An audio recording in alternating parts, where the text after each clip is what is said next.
the second time that I've been to the school, and I had no idea, and I don't think anybody in South Carolina understands the great work that you're doing here with the students. I was so impressed with the people giving the different backgrounds and knowledge, especially with the investment side.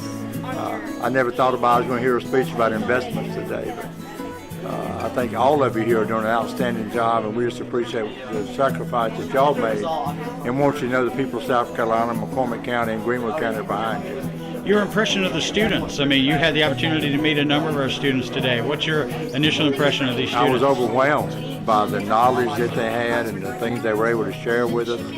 I was just blown away. The last time I was here was for a show, and I really didn't spend much time actually talking with the students and meeting them individually, but they're absolutely incredible.